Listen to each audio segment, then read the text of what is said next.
BBMD, Channel 4 News at 10. Here's New York City's #1 news anchor, Terrence Bradley.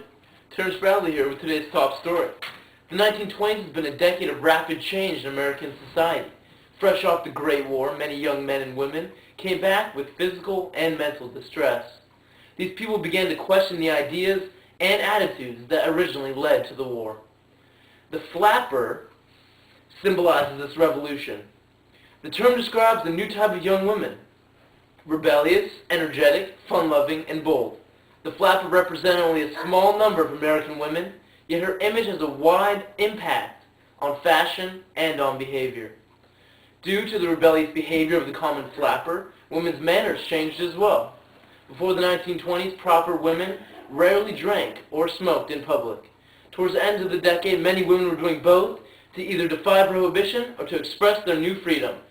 Now on to Stuart Scott with sports. Stuart? Booyah! Can I get an amen from the congregation? On BVMD tonight on our Sports Classic, we're talking about Jim Thorpe, one of the greatest athletes who's ever lived. He graced us with his uncanny ability to pull the best out of himself and dig deep in the well of his talent. Well, we found a couple weeks ago an old interview we had with Jim Thorpe. We want to take you back, so let's go. Stuart Scott here with Jim Thorpe, one of the world's most renowned athletes, my hero.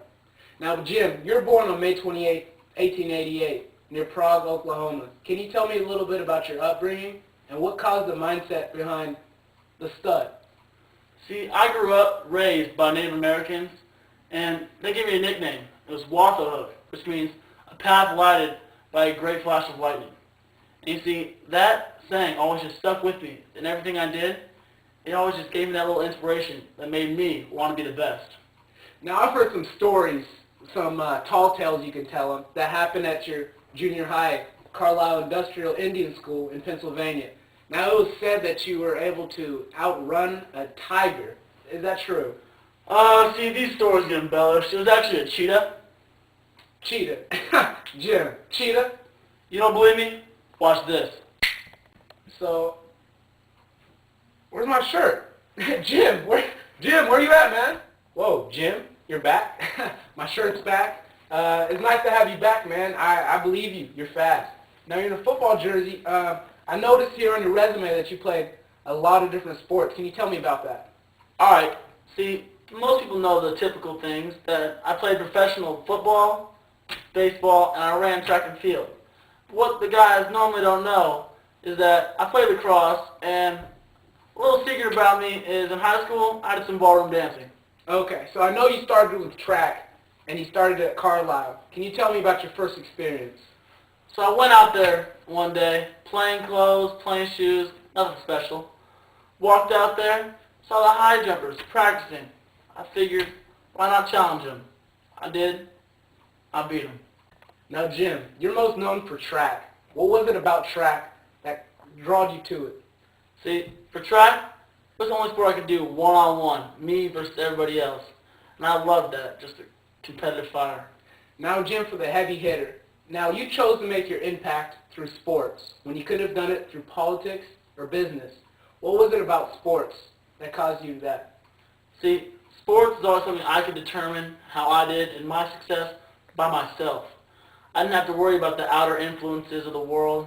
I could always determine each day how much I was going to improve. Above all, I just love to compete. This is Stuart Scott here with Jim Thorpe, cool as the other side of your pillow. I'm signing out. Good night. I'm sitting here looking at that video. Man, I was a youngin'. Look at me now. I'm just going to read you some quotes about Jim Thorpe and what was said about him. He was the greatest athlete who ever lived. He had a natural ability. There wasn't anything that Jim couldn't do. He would see someone doing something, and he'd do it better than them. This was quoted by Abel Kiviat, an Olympic silver medalist. Quoted by King Gustav V at the Olympics in Stockholm, he said, "You, sir," he's speaking to Jim, "are the greatest athlete in the world. I would consider it an honor to shake your hand." This pretty much sums it all up right here. A king feeling honored to shake Jim Thorpe's hand. Definition of stud. Now I'm going to pass it to Jack Anderson. He has a news update. To Jack. Thanks. Stu. This is Jack Anderson. Amelia Earhart, where's she gone? A few months back, she departed from Oakland, California, and tried to be the first person to go once around the world. Now, there's speculation on how she disappeared. They don't really know exactly how. A few years back, she was the first woman to cross the Atlantic as a passenger, and a few months later, she was the first woman to go solo across the Atlantic. Now, they don't know if she was gunned down, she ran out of gas, or what.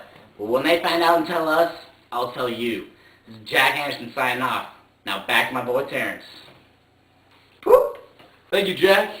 From all of us here at BBMD, this is Terrence Bradley signing out. You stay classy, New York.